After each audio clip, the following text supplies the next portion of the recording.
Hello, everybody, and welcome to another edition of In the Moment with me, Michael Jones. And today, our guest is Dan Hooker. Dan is an amazing producer, production manager. He's an inventor. He's an artist. He does it all. And so I don't want to take any more time. Dan, welcome. Thank you. It's great to be here. I'm glad. Thanks for asking me on the show. I hope I'm entertaining. I'm pretty sure you will be. I've had the pleasure of working with you. And if anyone has had the pleasure to either meet Dan or work with him, you're going to get filled with knowledge and stories and just wise, sage advice. And I'm looking at all these books behind you. So there you go. That's where all this wealth of information comes from. I will confess the background is fake because otherwise you'd be looking at my dog lounging on my barely made bed. So I thought I'd put something classy up. Okay. I mean, we work in the movie industry. We Right. create illusion all the time. I can't separate it from my normal Well, it's funny. So is that Martha Stewart's bedroom? Or life. No, I literally typed professional looking backgrounds for Zoom wow, into I an didn't know. image search and just picked one. Yeah. I didn't even know that you could do that. So that's awesome. I still am trying to figure all this out. So well, okay. So like I said, Dan's great. Dan and I actually just worked together recently on a movie in Los Angeles called Code 3, which was amazing. And really, I think in the past less than a year, I met Dan and we worked together. A great individual. What I really admire about him is his wealth of knowledge. This guy is a computer guru. He just knows a lot. And just so Dan, tell us all the amazing things that you do. And for me, it's sort of like all of us, like this rags to riches story. You know, you started in one field, you kind of crossed over. So tell us a little bit about what you've been doing and what your goals are and what kind of keeps you maintaining the focus. Well, I have there's sort of two sides to that, and Michael, you know about this. So um, my right now, like my biggest thing right now is taking care of my parents, which is necessarily a passion, but it's something that I took on because it's family, Right. which adds a level of complexity to me doing what I do. And and I have 80 million passions. Right. Uh, and that's, you were just talking about like what am I doing? What are my goals? Um, Making film is like I've there's been several times I've been really frustrated with the industry. I'm like, I'm out. I'm done. I'm not going to work in film anymore. Right. But man, it's like running away to the circus. Once it's in you, you can't stop. Right. So I do genuinely love working in film, and I think Michael, you saw this. Like one of my favorite things about film is the people I get to work with, and I've been working in the entertainment industry since I was like 16 years old. Mhm. I started building sets in high school, and by the time I was like just shy of 18, I was the backstage manager at the National Jewish Theater in Skokie, the most Jewish theater you can work at. Wow. And I used to have a shirt that said "Official Goy" of the National Jewish Theater. It was pretty great. And I do not fit in that shirt anymore. um, but right now, I'm still working in film, and I don't know if Michael's mentioned this before. Something that people like Michael and I do is when we don't have a show going, we're building budgets. Believe it or not, depressingly, I have a tremendous passion for budgets. I like detailed, Right. highly complex, adaptable budgets. So I'm always going with that. I'm building one right now that's a split production between LA and Georgia. And then my other passion, which is it's a very slow burn passion because there's not a lot of projects popping up all the time. I use 3D modeling and iterative design using 3D printers to create products for the wildlife rehabilitation sector, which is a tiny, tiny, tiny Right. little sector. Right. And I've built the two products that I've actually that me and my friend who's a wildlife vet have Mhm. put out is a flipper tag and a nozzle for hosing down for washing birds and oil spills. So those are our only two products right now.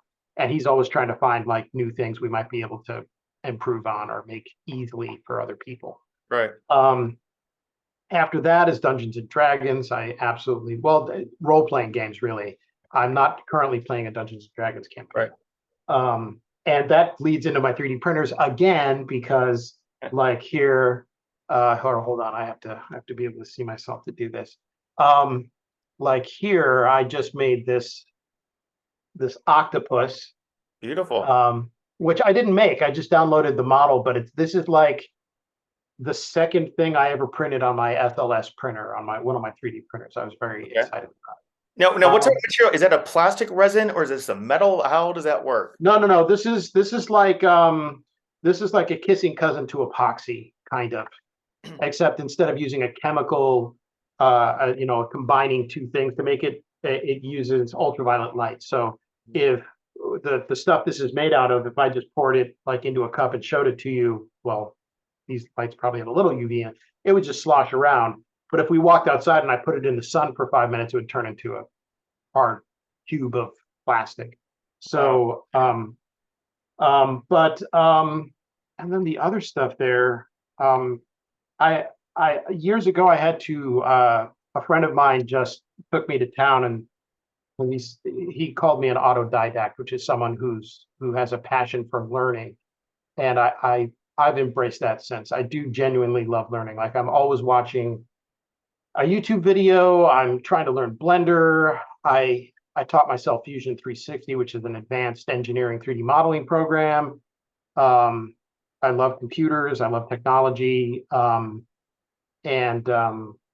So I think I'm always, that's another reason I think I'm attracted to film, and why I like an office job as much as I could probably make more money at an office job. I'd probably blow my brains out, because I want that constant level of chaos that we just sort of like our skill set, Michael, is reigning chaos. We don't control it. We just sort of direct it in the right direction until it flops on its face at the end of the shoot. That's what we do. Right. And I think that leads into my constant, like, hey, this week I'm going to try and learn more French, or I'm gonna open Blender and start learning how to do, like, progressive design walls and stuff like that. So I don't know if that answered your question. I started rambling. Well, no, I so let's talk about a few things. You talk about budgets, and I know I'm in the industry, I get that. Why don't you explain to the average viewer, what does that mean? Oh, I'm doing a budget, or I'm breaking down. So just because between that, and then I want to talk about the wildlife aspect that you're doing, which is, two opposite ends. So what does it mean when you're doing a budget, and what, just give us our viewers a little bit of information on that. I mean, a budget on its surface is very simple. So someone comes to me with a script. They say, I want to know how much it would cost to make this movie. And then I use a combination of experience and knowledge and connections to then break down that script, which means going scene by scene and sort of listing off everything that's in that scene, every actor. Well, I'm a line producer. I'm not a first AD. A first AD would go into like every prop. I'm mostly listing things that are like big ticket items that have effects on money. Okay. So I do, the scene, the character, I try and break it into day and night. So when it comes time to like schedule it, I at least can put in a rough schedule that tells me how many days we can reasonably make the film. I use that information to then plug into the budget. And the budget is literally me going, account by account, the camera line, the set lighting line, the grip line, the locations, blah, blah, all of that. And just listing everything that needs to be used, and then applying, time and money to it. Right. That's the simplest way of explaining it. Okay. And it's how I sort of keep myself afloat between jobs, because, depending on how complicated the budget is, I'll charge more money for something that's very complicated. Right. Yeah. So now, again, how did you get into, say, production management or line producing to where you are now? Like, what led you to that? Did you feel like that was a calling? Is there a next level for you? Yeah, it's been a calling for a long time. I started building sets when I was 16. I went to a very affluent school called New Trier High School in Wilmette, Illinois. Was I 16? No, I guess it was 13, whatever freshman year is. I don't know, I'm too old to remember. And I rapidly realized that as much as I love designing things, I love the puzzle aspect of taking an idea and then bringing it all the way to opening night. I Wow. loved all the little pieces, the people, the parts, the cost, the scheduling. It, I enjoyed making all those things run smoothly and being able to have a holistic view of something and then drill down and create the benchmarks and goals that allow that thing to then occur. A friend of mine, when I was production managing back in Chicago, production managing an opera, and I walked out onto this enormous stage at a place called the Athenaeum, and well, pretty big stage anyways. And I got there way before everyone else. And a friend of mine who was also a production manager in Chicago, he and I sort of grinned at each other because one of our favorite things was an empty stage. Like if you give me enough time Mhm. and frankly listen to my advice, I can take a stage and make any world you want, from a spaceship to Puck's Right. garden. I mean, you name it. And I've done that. I've done spaceships. I've done, you Mhm. know, any number of Shakespeare, and it's really fun. It's Right. really fun. So when I in 2004 when I moved out here, I knew the that the part of film I wanted to do was production management and Right. producing, because that was the lateral move into Mhm. film. There was a lot to learn, Right. but thankfully, and I can say this about a lot of people in our industry, the entertainment industry, because we're all gig people. We've been doing the gig economy before people called it the gig economy. We're versatile, adaptive people. So there was no, I have to admit, there wasn't a lot of fear on my end. I just wanted to get my hands on the knowledge as quickly as possible. Right. And Nice. honestly, the first job I had here, I responded to a Craigslist ad that said, "Hey, need a PA for 2 days, come to my apartment." So I literally went to this guy's apartment, and he gave me a pile of paperwork. He's like, "I need you to like pursue this and organize it and everything over the next 2 days." Well, I finished that pile of paperwork in 4 hours. Wow. Um, and and he was like, "Wow, that's amazing." So he gave me more and more and more to do. And at the end of the 2 days, I'm like, "Okay, bye." And then the next day, I was literally walking out of a very depressing interview, and I got a call from this guy. His name's Josh McGuire. He's a what kind of he's a manager. I think he's a literary manager now. Okay. I Nice. run into him all the time. He and I are Right. still friends. And Josh calls me. He's like, "Hey, you want to be the production manager of this movie?" And the movie was 22 days, 18 locations, like a crew of like 12. I Wow. got paid $250, not a day, literally $250.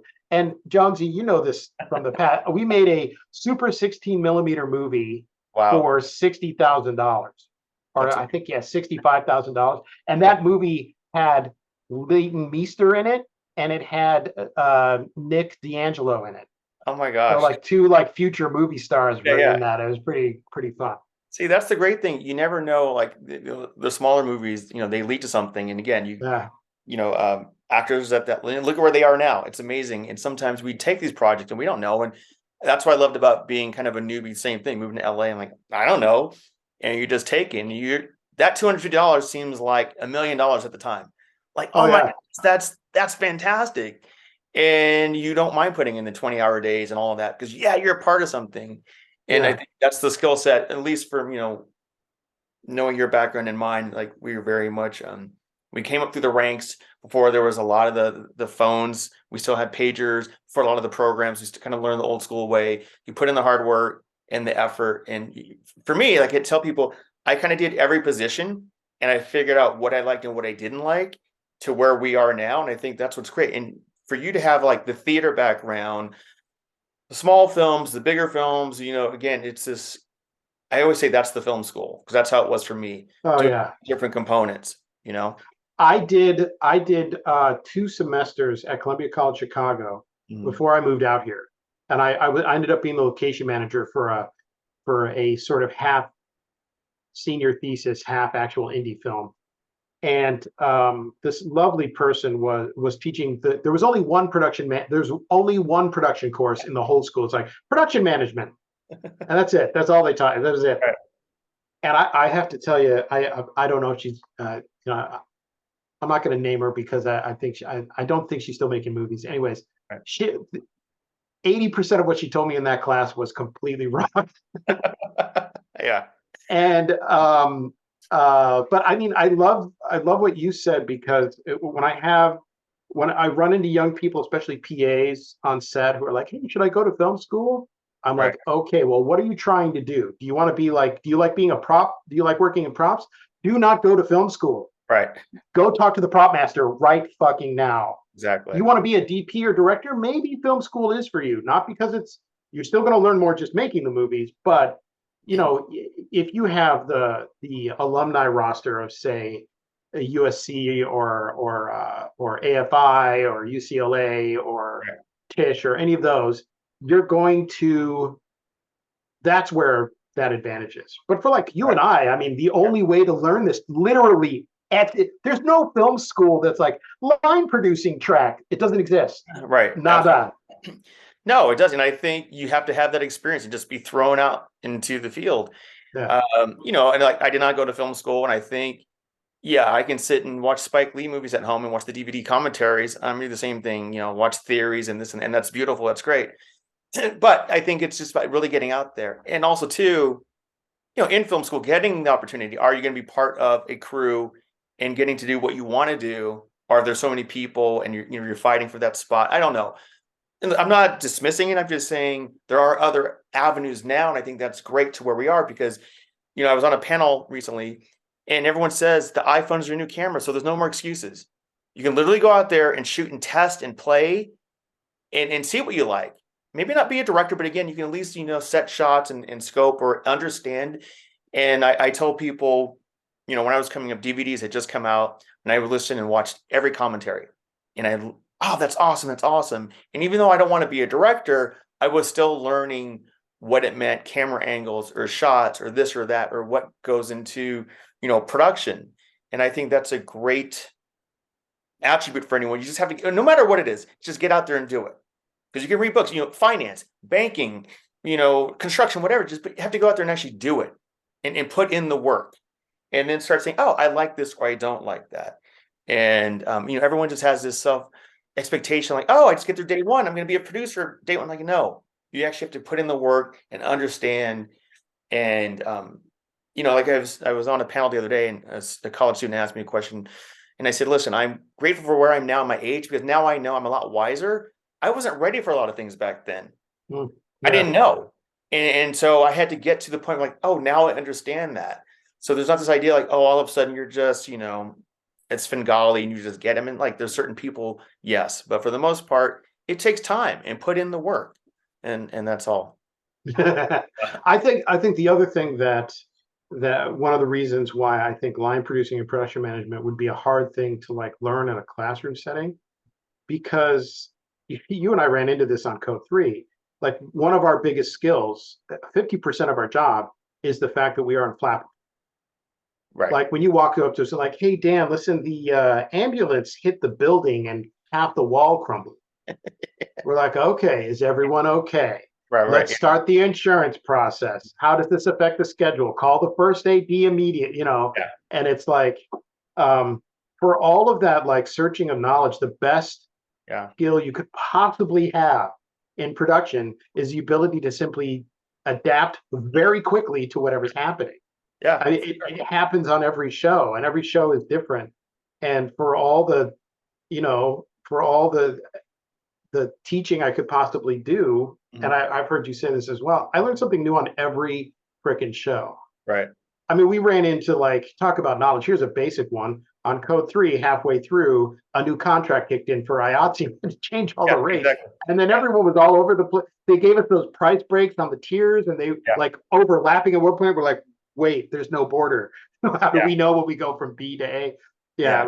And you have to be on top of it. And that's something too that, for what we deal with, because we deal with numbers and unions and contracts, and you have to be on top of it. You can't just go like, oh, okay, I got a camera, I want to go shoot. Like, no, there's like about 80 things that are applied to that one thing. Yeah. That's going to get used. And that is something where I believe it just helps to understand that. And I tell people to research, just do your job, check into it.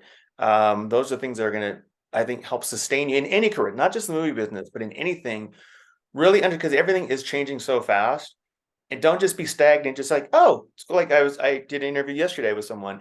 It's like, you can sit there and have this positive thinking, but you can't just sit on the couch and just think that. You actually have to get off the couch and do something to apply It's what you want to do, to put in the work. And I Yeah. think that's for anybody. Like I said, I know, like you, so many people you can go meet in Starbucks in LA. Oh, I'm a writer. I'm a writer. And they talk about all day long. Why are you writing? Well, no, no, no, not yet. I'm like, well, why aren't you writing? They like the idea of talking about it than actually putting in the work to do it. Yeah. And there's a lot of people like that. And you're just like, okay, you got to weed them out. Um, but so, Yeah. yeah, And go I ahead. think there's an element to that as well where I'm seeing it a little bit with my parents. My parents are of a generation where you went into a company, you worked for that company for 40 years, you retired, and that was it. And my dad moved to a few different companies, but he's of that mindset. Whereas you and I constantly live in a state of change. Like our lives are not static, or it makes our lives much harder, Yes. unfortunately. Yeah. We're both dealing with similar kind of paths, both personally and professionally, where we're constantly balancing the two, and I know one of our challenges, everyone's always like, come to Georgia, go to Louisiana, come to LA, do it in Arizona, do it in New Mexico. And you're like, oh God, I've got to know the Yeah. fucking rates and shit for 7 different, goddamn production centers. Yeah. And always living in Hmm. that life of change is both frustrating, but it also means that I'm with you. At I'm just turned 50, and I'm like, I could not do the job I'm doing now when I was 30 or even Right. 40. Right. I was a hothead, or Hmm. hotter, I guess. Not a hothead, but I definitely wasn't as chill and adaptable as I am now. Right. Right. I've arguably become more. You heard me telling everyone in the office my favorite Bruce Lee quote: "Be like water. It'd be like, Always be like water. You pour water into a cup, it becomes the shape of a cup. mhm. You pour water into a glass, it becomes the shape of a glass, and you always have to be the one who's adaptable." Mhm. And Yeah. especially in the film industry, there's so many people who work in departments that are very structured, and they're like, well, we have to do it this way. Mhm. Production has to be arguably the most flexible, the most like ready to like help someone find their path that fits within the resources, all that kind of stuff. I um also think too, a lot of calmness has to come into play too, like you said, because especially what you and I do, we work in a lot more smaller independent movies, not the larger big boy ones, and things change on a dime. You don't have the luxury of time. Okay, wow, we didn't expect this rain all of a sudden. It's been sunny in California. How do we adapt? Oh, our co-lead has got COVID. How do you adapt? This prop broke down or is missing. How do you adapt? And without having a freak out, I think again, being a little bit more older and wiser, being calm, is like, all right, let's stop. Everyone, don't freak out. Let's have a scenario. Let's have a plan. And like, okay, let's adapt and complete the mission. And it takes a lot to get to that point to understand that it's not the end of the world. yeah. The movie's not going to end, or the project's not over. Oh my gosh, I lost the vision. Like, no, you just pivot and reevaluate the vision, and that's all. Yeah. And again, I Yeah. apply all this to not just movie world, because you're right, but it can be anything. Everyone Oh always has yeah. to go to freak out. Oh my, without just stopping, it's like, oh, okay, maybe that's a better opportunity. I tell people the happy accidents are the beautiful things. The best example of that is Jaws. The fact that the shark did not work in that movie Save the movie. Yeah. saved the movie, because it made it scary that you never saw the shark until the very end. So, again, that was a happy mistake that worked. And I like to apply that, because we never know how things are going to be, and it just is, and Yeah. that's just the way it is. Can And I it tell you something? yeah. Yeah, something really funny. You started bringing up like, hey, this prop is missing, or that's happening, without even my brain immediately started solving the problem. Like, just Yeah. like without me having to instigate. How would I solve? My brain was immediately like, oh, just shoot insert to the prop later, and we'll be fine. And thought I was so No, I'm very proud of myself. It's also like, oh God, I literally can't turn it off like ever. yeah. No, And by the way, the other thing, leading into exactly what you just said, making movies is all about making little accomplishments over time, and it just snowballs, and by the time you're done, you're like, oh my God, I've got enough footage to cut a movie together. It's right, great. exactly. Applying that to your life, which I am, 50, I oscillate on being good at applying that. Right, It's amazing. Like when you want to like start working out more, you just start by like walking the dog a little further every day. right. And then you do get a gym membership, and you go twice a week and you just do some light stuff, and then you start going 3 times a week on light stuff, and you start upping, and it's like, it seems like it's 1,000 miles away, but before you know it, it's a year later, and now you're actually deadlifting and doing everything you always wanted to do. And Absolutely. it's the same thing when I started. I apply that concept when I try and learn a new thing. I have to understand at the beginning of the thing, I'm going to be fucking terrible at it. Yeah. And by the way, for everyone who's listening, if you want to start making movies, you're going to be bad at it. Like right away, just know you're going to suck. But you're not going to get better unless you keep trying to do it. Absolutely. Yeah. If you look at brought up Spielberg, look at Spielberg's early stuff and then just watch him go from, whatever the truck, what was the truck movie he did, the first one, the Corvette movie? Yeah. Duel. So watch Duel, and then watch Jaws, and then watch Close Encounters of the Third Kind, and then watch E.T., and then watch Elevating. And you'll see it's like it keeps getting better and better and better until the guy is, fucking Steven Spielberg. There's so many of that. I mean, same with musicians and artists and authors. The first couple of books authors have it. You got to get into a groove and see they find their voice. And again, I say this with everything. It can be applied to anything that you do. Sports, movies, business, just anything. It's about putting the passion first up. I think that's putting the passion and the work into it.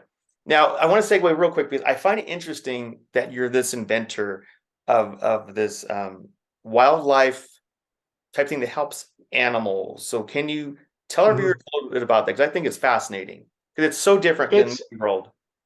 Yeah, it's so what happened was my friend Greg Frankfurter, who I've known him since junior high. He's like literally in when we were in junior high and high school together, and we even went to college together for a little while. People thought we were brothers. That's how like close and like ridiculous we are. And when the two of us get together, we turn into 16-year-olds, and we're just, it's so much fun he's one of my best friends. Right. And so he's a wildlife vet, and he's like the Indiana Jones of wildlife vets. The guy has been on every continent.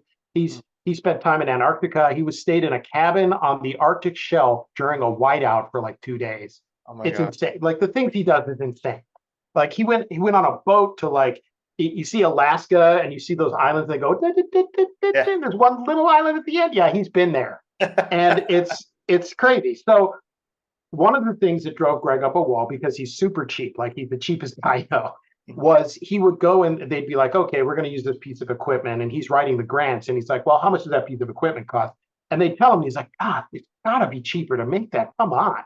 Right. So I went up to see him. He was living in Davis at the time. And he said, there's this nozzle that we used to get out of the cheap Chinese shower heads. You don't screw it in there and be the shape. And they've abandoned that shape with a new shape. And now we don't have this nozzle we all love to use. So they were literally keeping them in like safes at oil spills because they didn't want to lose them, because once the one's gone, that's it. Okay. So then he said, listen, I found the original patent for the original shape. Would you go and learn this program called Fusion 360 and 3D print? I was already playing with 3D printers a little bit at the time. Right. So I did. I literally went and learned Fusion 360 and designed this. Now, and I have to admit, like, not that I was like anti-animal before, but Greg being a wildlife vet, it's amazing to hear what he does and what he sees, which are both depressing and promising at the same time. Most science stories are now.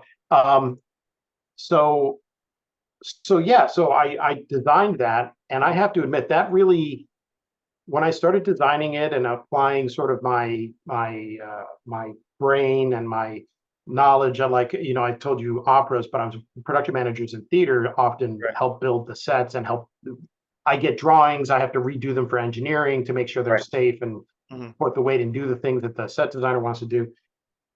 And so that sort of kicked it off. We've tried a few products, but like I said, the only two things we've made are the flipper tag, which is currently swimming under the Arctic shelf, and this nozzle, which is still circulating out into the global community, which is very, very tiny for rehabilitation. And what does it do exactly? But the nozzle is just, do I have it? I think I have it here. I don't know. The nozzle basically it's the internal thing of a shower head, but the big thing about it is it's solid. So when you're wearing these giant gauntlets to protect you from the birds that are trying to kill you because you're hosing them off with oil, okay, that you could hold them, and then they have little holes in them, and the hole at the back where the hose goes in, it creates a certain amount of flow and then a certain amount of spread that everybody liked. And Okay. I actually improved on it with Greg's help. We kind of played with some of the shapes and where the holes were and how big the holes were, and Right. did some experimentation before we went to a final production. So this is if Um, it's an oil spill and and you're cleaning up the beaches or the shore or something like that's what that is primarily used you're for. cleaning birds. This is specifically to hose down wildlife. Wow. Okay. Yeah.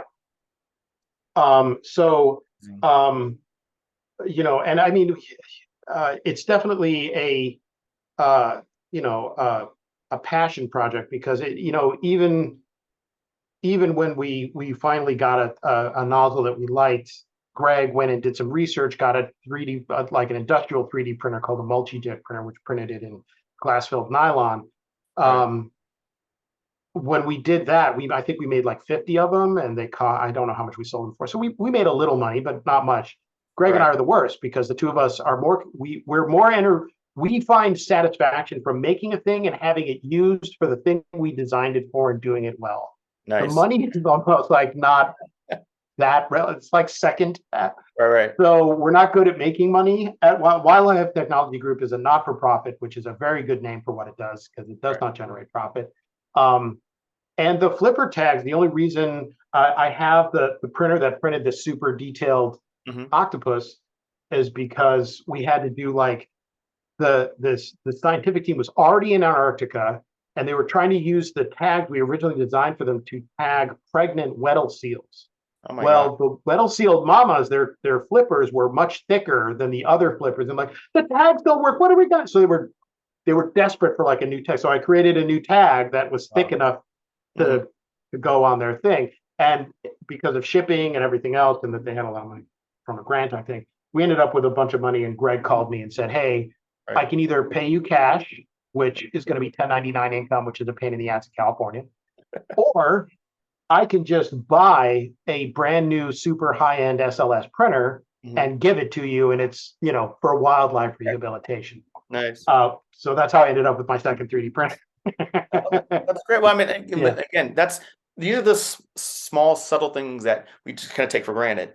And someone has to create this. And again, with nature and with wildlife, you are making a difference, and you're able to work with your friend, which I think is fantastic. And it's nice to have that other aspect. I was talking to someone yesterday. Okay, with your business, what do you do for yourself? What is your recharge? How does Dan recharge? Okay, you know what? All that aside, this is something for me. Kind of give us, I guess, your winning take on your day, or the motivational goals that you have, and just kind of break it down as we're going to wind down towards the end of this episode. Yeah, I think. Well, first of all, I want to tell everyone. I know it's everyone's talking about it, but they should be. Mental health is a big deal. I oscillate between high functioning, like I have really good motivational days and even weeks. And some weeks I'm just like, I don't want to talk to anyone. I want to lay in my bed and listen to some dumb D&D podcast, and no one bother me except my dog. Right. I know I'm going to order food in. I'm not going to cook. I also love cooking, but for me, honestly, my motivations are very extrovert. The reason I have such a big friend group, like bigger than most people can maintain, is because that's where I get my energy. That's where I find if I'm feeling depressed and I don't want to go out and do anything and I can't, I will pour my energy into going, even if it's a burger and a movie. My friend Tom Hammock, who was the production designer on that first movie, the $60,000 one, he's one of my best friends today. He just got back from finishing production designing the next Godzilla versus King Kong. So I'm very proud of it. I always talk about him. I'm very proud of him. I love him. And Tom and I, like, our favorite thing to do is we go to Islands in Burbank, we get a burger and goof around, then we go see a movie. It's like, not to be like that movie guy who literally can't not talk about movies. I love movies. And for all of like really a burger and a movie, I'm like, if you want to go get a burger and a movie, I'm happy as a pig in shit, because that's like my favorite thing in the world. But like last night, my friend Nicole is starting, she's experimenting with stand-up. So I went to an open mic night and saw my friend do stand-up. I love that. I love that. And part of me yesterday was kind of like, oh, I don't want to go. I should cancel because I just want to sit here and like watch YouTube videos about making things I don't have the room to make anyways, but I just still like knowing people are making it. Right. And I was like, no, I have to go out because my friend Dave's going to be there, and her boyfriend Jason is becoming a great buddy, and I really like hanging out with these two guys. And so I went out, and I it's an open mic night, so it's hit and miss. But at the end of the night, I spent 20, 30 minutes just hanging out with Nicole, Jason, and Dave, and I came out of that, and my batteries were recharged. I felt great. And when you sent me the invite for this, I was all about it. One, I miss you, Michael. It's very frustrating you live in another state, because talk about someone I'd love to go get a movie with. Yes. But one of the reasons I'm doing this is because I get to see your lovely face and talk to you. And for all of you on the podcast, in case you don't know, he when he's on set, he's like a little gremlin running around with his giggle. And it made it so much fun to make movies, by the way, because the two of it, like, I don't know if Dwan told you, Dwan.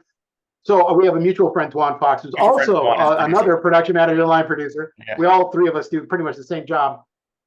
We worked on the additional photography for I Want to Dance with Somebody, and he brought me and Jonesy on. And Dwan said, listen, you got to meet Jonesy, because Jonesy is like the other Dan in my life. The two of you are like cut from the same cloth. And I'm like, oh, okay. And the second I worked with you, I'm like, Jesus Christ, we really are. No, we're like the happiest, giggliest guys you'll find. Yeah. Even if we get upset, we're giggling through. Yeah. I think that's something where I know for myself personally, I always try to make everybody laugh. I try to have a good day. I don't take everything too serious. Like, there's a couple of moments where I'm like, oh my gosh, I'm depressed, and I've been there for those. You and I met in that office, like, oh God, how are we gonna? But for the most part, it's always keeping it light and fun and all that. So listen, we are winding down. I only have about another minute left on this. But so parting words that you have for our viewers from Dan. Okay. As much as it's a cliche, be like water is really, go watch the Bruce Lee. If you type in Bruce Lee be like water, the YouTube video will come up and you'll hear him talk about it. It is something that, like, you have to learn to, that panic, that frustration, that anger you feel bubbling, you can just cut it off. It takes, again, practice to learn how to do that. But that's how people like Jonesy and I can stay cool-headed and damn near any situation, because we know, okay, that's a biological response. I can just shut that down. Let's see what's in front of us and take that next step. Then we'll worry about the next step. Who cares what the next step is? Let's do this step now, and then we will do the next thing. Perfect. And that leads into that whole, like, you start with a snowball, you end with a snowman. So don't concentrate on trying to get to the end. Break it all down and do this step, then the next step, then the next step, then the next step. Don't beat yourself up for missing a day or anything, but try and keep at it. Right. And next thing you know, you're going to the gym on a regular basis. Next thing you know, you've learned that software to the point where you can actually do things with it. You're not watching tutorials to pull things off. You just know how to make a thing do a thing. Those would be my two big ones. With those two in my pocket, I can do almost anything I want to do. Love it. Then it's just a mental health issue. Like, again, be forgiving. I have bad days or weeks or even a few weeks. But I can come out of it, and it's just, it's gonna happen. It's gonna ebb and flow. You're gonna have good days, you're gonna have bad days. But don't beat yourself up too much about it. Everybody does. We just don't talk about it. True. Dan, thank you so much. We're out of time. I appreciate it. Ladies and gentlemen, this is Dan Hooker. Thank you so much, my friend, for being on this. You got it. Again, anything you want to plug? Any websites? Any socials? Anything? Not right now. Believe it or not, I'm starting to. My friend Nicole is a stand-up, is also in marketing, and I told her an idea I have for like an online course to help people navigate the early stages of trying to become a production manager. Nice. But I don't have anything to show yet for that. But other than that, I don't really have anything to plug. I just deleted my Twitter account, so I'm actually going backwards on this. All right. Well, listen. Well, Dan, thank you very much. Have a great, wonderful week. I'll keep everybody posted, and we will see you on the next episode of In the Moment with me, your host, Michael D. Jones. Peace. Bye. Bye.